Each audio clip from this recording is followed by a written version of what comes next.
इतनी बहुत सारी मीडिया है, आप लोग खूब बढ़ रहे हैं, बताओ क्या बात है।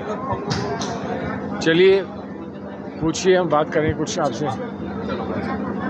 घोसी में जीत मिली है टीम इंडिया को, क्या कहेंगे? जी हाँ, देखिए हमें बड़ी खुशी इस बात की है, हर्ष है कि इतनी जल्दी इंडिया के बनने के बाद इंडिया का जो हमारा संकल्प है और इंडिया का जो एक अलायंस बना है, उसके इतनी जल्दी बाद ये एक शुभ घटना घटी है। घोसी का चुनाव हम लोग जीते हैं। अब जाहिर है जब भी गठबंधन होता है तो कुछ ना कुछ हर एक का उसमें योगदान होता है, कुछ का ज़्यादा कुछ का कम, कहीं पर कुछ कहीं पर कुछ, इसलिए हर एक ने अपना अपना इसमें योगदान किया और बहुत शानदार जीत है। जबकि बीजेपी वाले ये मान रहे थे कि घोसी में इस समय उनसे ये सीट नहीं छीनी जा सकती, लेकिन हम लोग जीते हैं और इसके लिए ये हम समझते हैं कि हमारा सौभाग्य है। सारे ही नेता, विशेष वो नेता जो उत्तर प्रदेश से संबंधित है, जिसमें अखिलेश यादव जी हैं, जो संगठन के एक मुख्य चेहरा है उत्तर प्रदेश में और पूरे देश के संगठन में, उनको भी बहुत बहुत बधाई। यूपी के अंदर इंडिया गठबंधन का स्वरूप कैसा होगा? आपकी पार्टी की कितनी सीटें? देखिए, हमारी जो भी गठबंधन में बातचीत हुई है, 3 बार हम लोग मिले हैं। हम लोग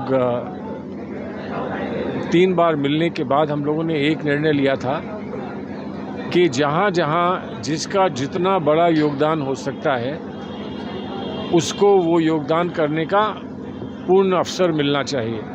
हम पहले से 20, 25, 30, 40, 50 की बात ना करें, क्योंकि वो एक अंधाधुन बात करने की बात है। ज़मीन की पहचान करके और जो धरातल पर वास्तविकता है उसको सामने रखकर और ये मानकर कि हम सबको कुछ लेन देन करना होगा, कहीं पर कोई ज़्यादा कहीं पर कोई कम, हमने ये सब स्वीकार किया है और इसकी विशेष बैठकें अब बहुत जल्द शुरू हो जाएंगी और आने वाले कुछ हफ्तों में आपको पता चल जाएगा कि कौन कितनी सीटें कहाँ पर लड़ रहा है और कैसे लड़ रहा है। लेकिन बंगाल में ये फॉर्मूला नज़र नहीं आ रहा है, सब जगह कांग्रेस में भी टकराव नहीं, टकराव चलते रहेंगे। देखिए, गठबंधन जब होता है तो आप उस दिन पर्दे गिरा के अपनी पार्टी के कार्यालय को बंद नहीं कर देते हैं। जो कार्यकर्ताओं की अपेक्षाएं हैं, कार्यकर्ताओं के जो मंसूबे हैं, जो आप पार्टी में कहते चले आ रहे हैं, वो सब जिंदा रहता है, लेकिन कहीं ना कहीं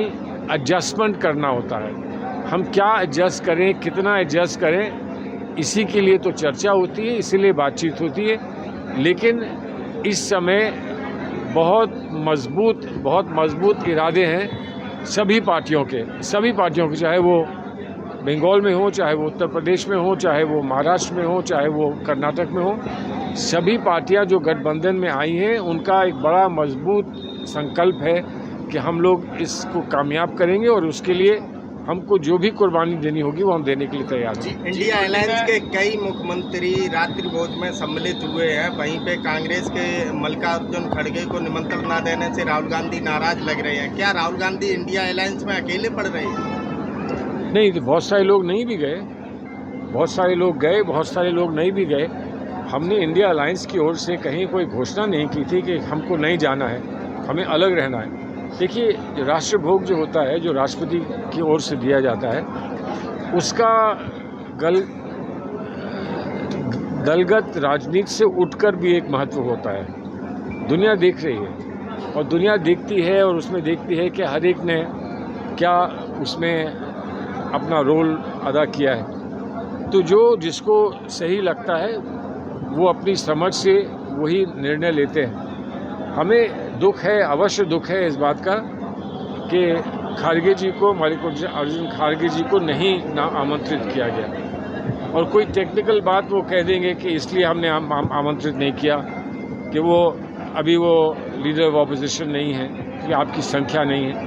ये सारी बातें राष्ट्रभोग में करनी चाहिए, नहीं करनी चाहिए, ये सरकार को इस पर अपना जवाब देना चाहिए। आजकल आपके इंडिया गठबंधन के कुछ नेता खासतौर पर डीएमके सनातन धर्म को लेकर लगातार टारगेट कर रहा है, उसको एक बीमारी ऐसा कुछ नहीं है। मैं बताऊं, सनातन धर्म के बारे में हम लोग जो जानकारी रखते हैं, जो हम लोग उत्तर भारत में हैं, हम लोग जो जानकारी सनातन धर्म के बारे में रखते हैं, उसको हम एक बड़ी उदार व्यवस्था मानते हैं। कभी कभी तो लोगों ने ये भी कहा कि सनातन धर्म और हिंदू धर्म में क्या अंतर है।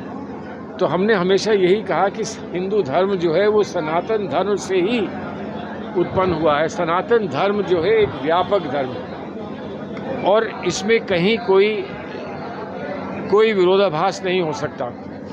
लेकिन हमको ये भी मानना पड़ेगा कि हर धार्मिक व्यवस्था हो, सामाजिक व्यवस्था हो, उसमें बहुत सारी चीज़ें वो जुड़ जाती हैं समय समय पर, जो वो उसका हिस्सा नहीं होती हैं। और उसी तरह से जहाँ दक्षिण में परंपरागत रूप से ये माना गया, पेरियार जी ने ये माना या अंबेडकर जी ने ये माना कि जो स्वरूप धर्म का हमको दिखाया जा रहा है वो धर्म नहीं है, उसमें कुछ लोगों ने ऐसी बातें जोड़ दी हैं जो धर्म का हिस्सा नहीं है। सनातन का मतलब होता है जो चीज़ हमेशा हमेशा रहती है। सनातन का धर्म वो नहीं होता कि यहाँ सामाजिक व्यवस्था में हम किसको पूजा करने का अधिकार देंगे, किसको नहीं देंगे।